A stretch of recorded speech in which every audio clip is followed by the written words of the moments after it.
you doing this? Weird lighting. Not gonna lie, some weird lighting.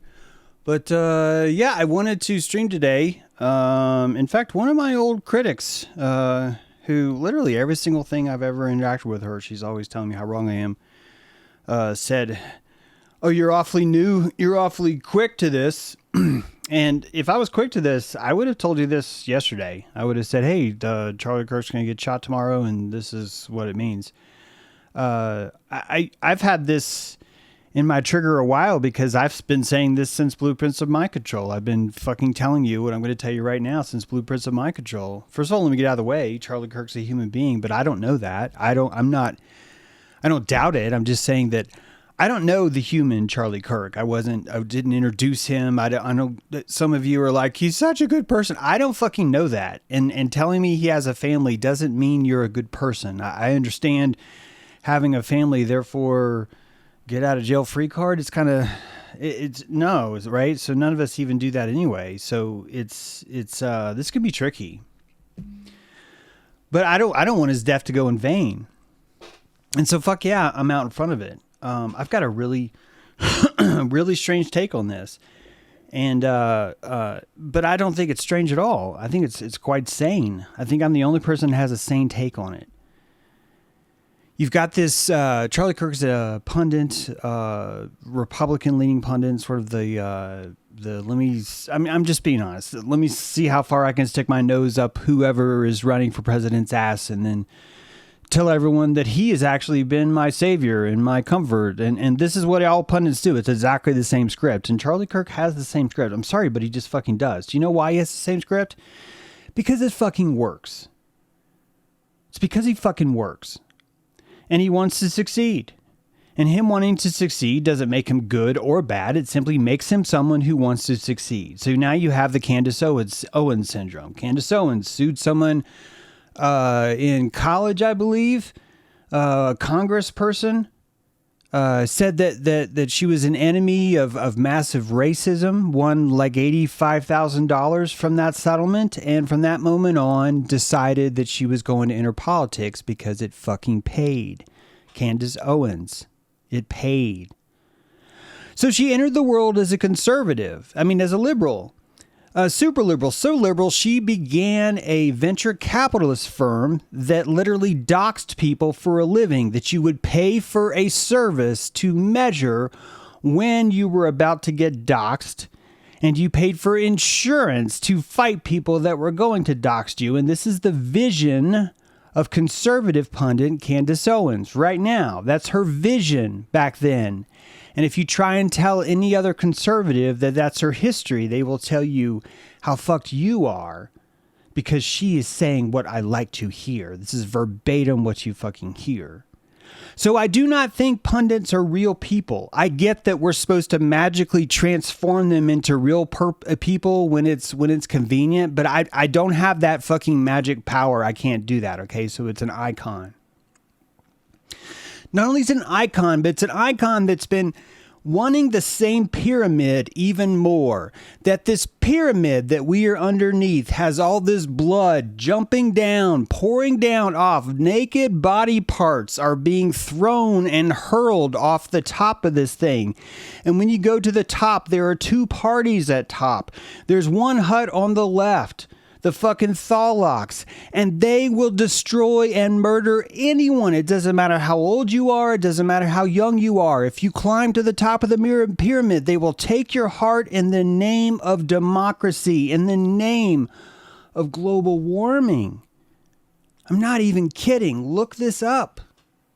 That in the name of global warming, they will take your life. They will sacrifice you. They will separate your right thigh because that's worth more money than your left thigh is.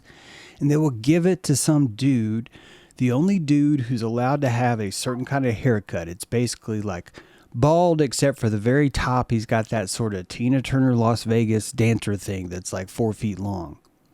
And that dude is allowed to run out and rush to those body parts and take the body parts back to him and distribute it to a warrior or a hero. And that hero will pay him to turn it into fucking beef jerky. that the hero will say, well, thank you, Chief. I would like for you to cut this into quarters. I'd like to make some sushi. We've got a lovely festival coming up next week. And he invites all of his friends, and all of his friends feast on the dead carcass of the person who Thalok said, if you give me that body, I will stop global warming. I will stop acid rain. I am not fucking making this up. This is one side of the pyramid, people. On the other side of the pyramid, the same blood flowing down the stairs, you have Huitzilopochtli, the god of terrorism.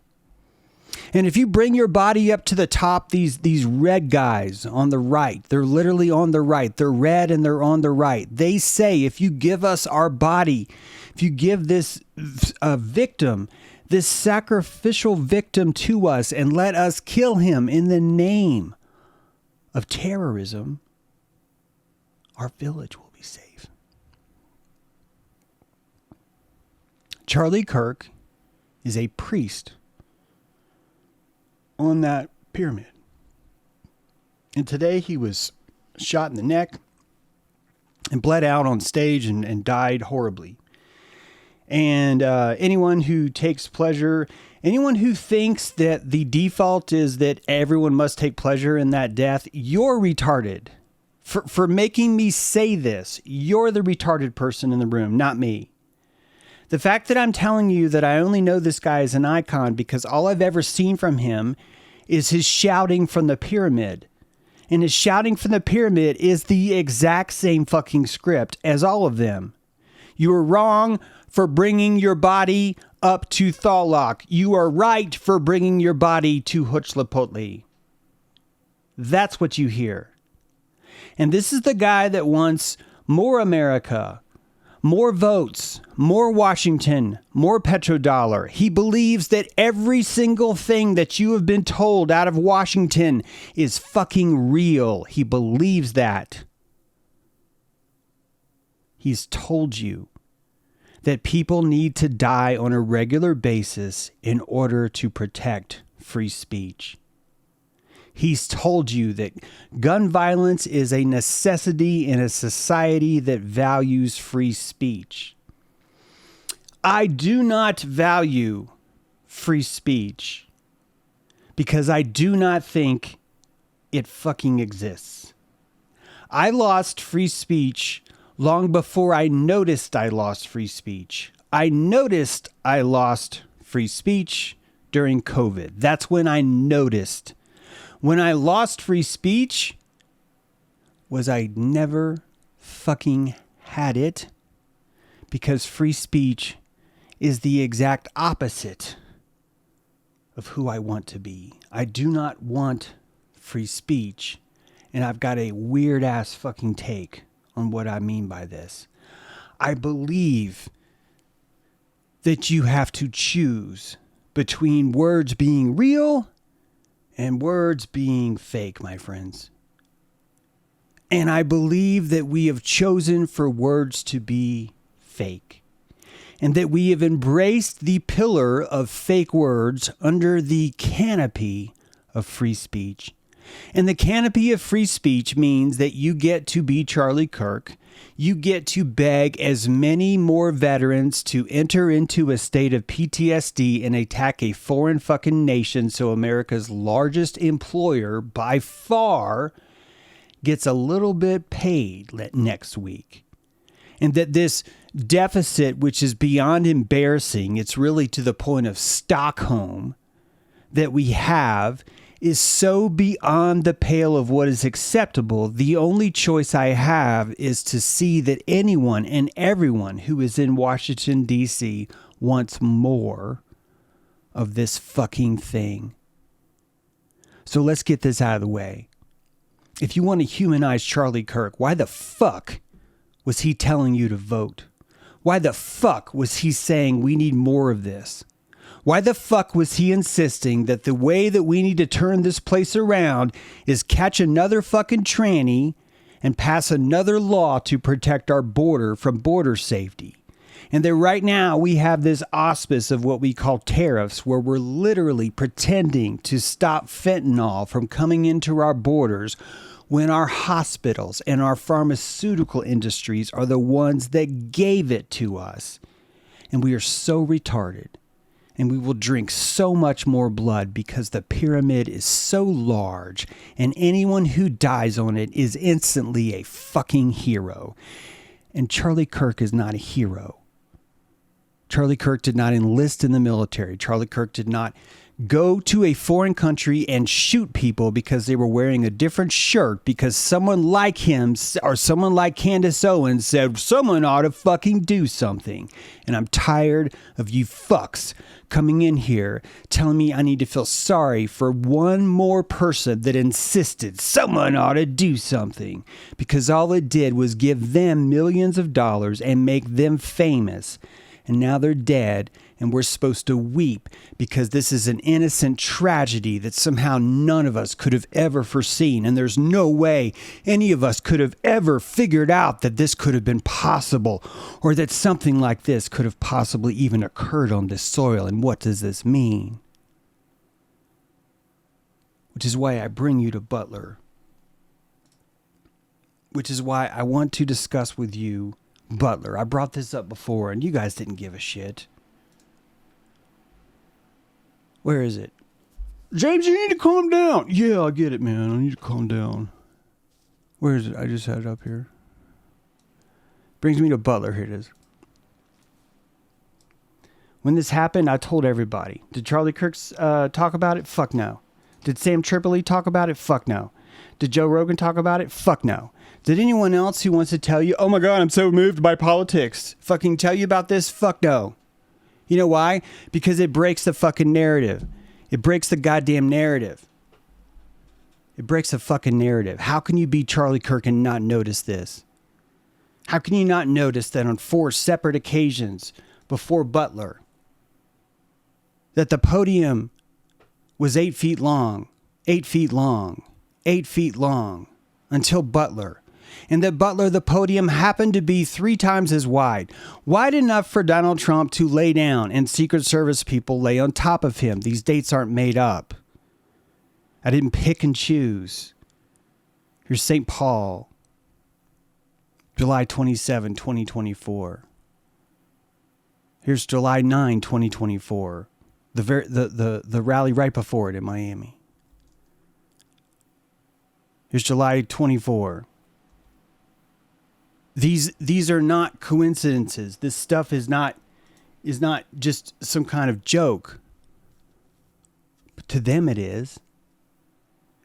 And the same guy who's pretending to get shot and putting ketchup on his ear is now going to come out tomorrow and cry for you and tell you how meaningful this assassination is. How much more resolve he has now to protect the border. How much more crucial all of this is for all of these things. And there's not one single fucking pundit that told you that Butler wasn't real.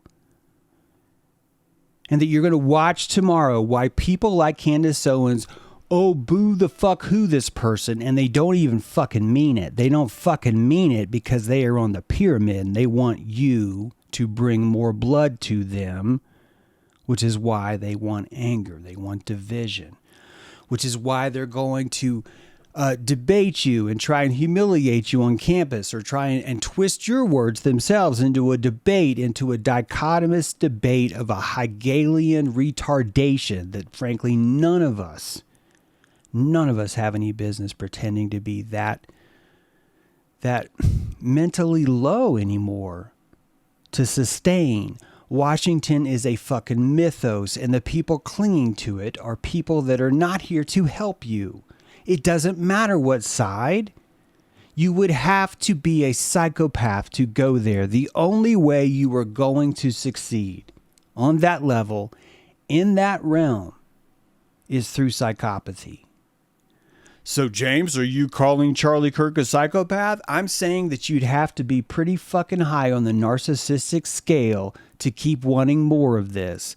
And the only reason that would keep you motivated is fame, money, prestige, and reverence. So yeah, it's pretty easy to be a psychopath in my mind. Under my definition of what it means, it's pretty easy because you're being motivated by your own limbic addictions. It's not much. So do I want us to parade his body around? I don't know if that's even a bad idea, because if we did it once, maybe some of this shit would sink in. That this stuff's serious. That you can't play ketchup ear assassination and then 4 months happen, have someone get shot in the face. The dude was 31 years old. Yeah, I'm confusing, right? Well, James, which is it, Jim? Do you like this guy or not? Are you fucking... I do not need to like him or dislike him. I need to look at the fucks that keep insisting that this is the way to win. You're the people I have the problem with, not him. I think Charlie got to live his lifelong dream. I don't think he had the balls to join the military. I think he had the balls to go out and lie and say, do this, and you got to vote Trump, and you got to do this. He had the balls to do that. He didn't have the balls to join the military. And if you join the military, someone like Charlie is going to send you, and you're going to get shot in the face for no reason. And Charlie got to be shot in the face like my dad. He got to be shot in the face by any other veteran who buys into this shit. This is a really sick take, isn't it? He's a fucking unsubscribe. I get it. This is why the pyramid is so successful, my friends. This is exactly why. It's because no one stops right now where you have the chance. No one digs their fucking heels in. No one takes their fingernails, their toenails, and rips them under the blood and digs into the stone and says, fucking enough. Enough of this shit. And it's all it would take. You only have one chance here. You've only got one life here. It's all it would take. It's for you to look up the pyramid and say, I'm not going there. I'm not playing. One of the probably the trickiest things to running James True Live is that I try to not talk about mainstream because I don't want to feed the pyramid. But because I don't talk about mainstream all the time, I end up not being able to influence a lot because I'm not talking about the pyramid. In my mind, I see the vessel. In my mind, I see one arrow right in the spokes, buddy. Right in the spokes. And even though my arrow is not enough to stop this fucking moving castle, if more did, it would work. If we stop the prana offering plate and call everyone innocent who's not innocent, what if we stop saying speech is free? What if we just were truthful about it? What if all of us agreed that there's no fucking free speech and none of us have ever actually had that? We just go around saying we have free speech, which means that all the people that are saying how crucial it is that you make fun of a tranny or whatever the fuck it is in order to fight for free speech are lying to you about it. And they knew the whole time because as soon as COVID-19 got here, they were the first ones that's like, hey, we cannot let that guy say that. You can't fucking say that. And those are the Republicans. Those are the ones that are on your side. Those are the ones that are like, hey, I believe in free speech. No, they don't. No, they believe in Article 1, Section 9. It's their entire Constitution. The entire Constitution of every pundit in Washington is Article 1, Section 9, which is the writ of habeas corpus shall be suspended in the case of public safety. That one little phrase has shown you that there's a real party in Washington, and it's called the Washingtons. It's called the Konotakarians, the village fucking burners, the ones that destroy your local habitat and your local ability to govern yourself because pundits come to your fucking college town and tell you how ridiculous you are to not vote Republican. So what if words meant something? What if the words you fucking say you had to pay for? What if you could punch me in the mouth for talking? Guess what? You can. You have. You will. You keep doing it. I have a patron. You can fucking hit it where it hurts. I've had people been here for 5 years that decided you're going to defend Freemasonry. I'm going to fucking hit you where it hurts and punch me in the fucking face. You know why? Because there's no such thing as free speech, bitches. There's no such thing. I'm going to drink a little coffee. There's no such thing as free speech, and you don't want it. Do you want a world that has cheap words? Because if you do, we got it. And this is it. And every time someone gets shot, you have to act like you're surprised. And every time someone gets killed in the school, you have to act like you're surprised. And you have to be like, oh my God, I can't believe this happened. And oh, I'm shocked. Someone should do something. And what are you going to do? You're gonna make a piece of wood that you can attach to the end of a handgun to turn it into a longer handgun. You're going to call that a bump stock. And you're going to pretend that you can control all the pieces of wood that are made all over the world and that you can declare this one piece of wood illegal. And everyone's going to be like, yeah, we're really going to sign this legislation. You're going to call it Kelsey's legislation or Munchkin's legislation or Sarah Connor's legislation or Emily Gunderschmidt's legislation, right? That'll really fucking get you because it's got her name attached to it. So now you're picturing this whole thing and you've got this whole thing. So you get to go vote another law in and all you're really doing is just putting more steps on the pyramid.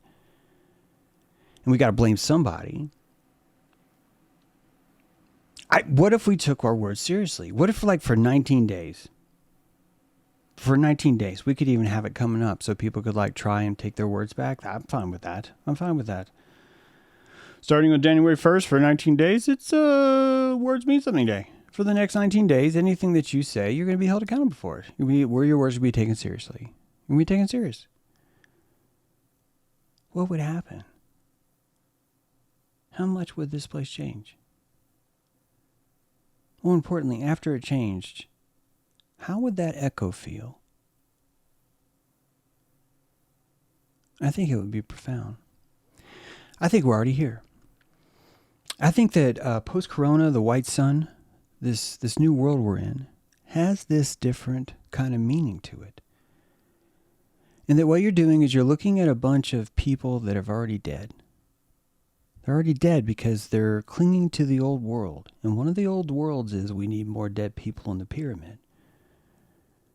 One of the old worlds is we're going to stage a fake shooting and then a month later, 2 months later, a couple seasons later, I'm going to come out and pretend to be outraged and shocked because what I did last week to fake something in Butler is partly responsible for what the fuck happened to Charlie Kirk. But no, because actions don't have any meaning. Actions don't have weight. Words don't have weight. The only thing that has weight are bullets. That's it. You know why? Because bullets aren't human. See, if we can blame something that's not human, we can blame evil. If we can blame the Luciferians, if we can blame the Hottentots, if we can blame the Freemasons, if we can blame the bullets, we can get out of this. But if you blame words, you are blaming the bullets of people. And more importantly, your words become your entire life. Why would words not be your life? Why would the words you say not be the living embodiment and representation, the diplomat of your heart? I don't know why we think this world is better. I don't know why we insist that the problem is people like me because I'm being insensitive. I think if there were more people like me saying these things at exactly this specific time, it would become too expensive to keep feeding the pyramid. That's what I think. I'm done talking now. I've got the Zoom open. If you're on Patreon, you want to talk about this, I'll stay in Zoom for a few minutes. We'll see what you got to say. Let me know in the comments what you think. Not going to say you agree with me, but I don't think words are free. I don't.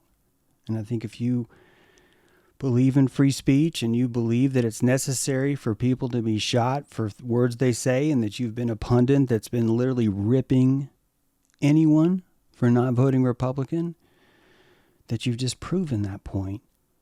And I think what you've experienced is a holistic life, that your life had everything it needed to fulfill and that you got to prove yourself and prove how much your words meant when it really mattered most.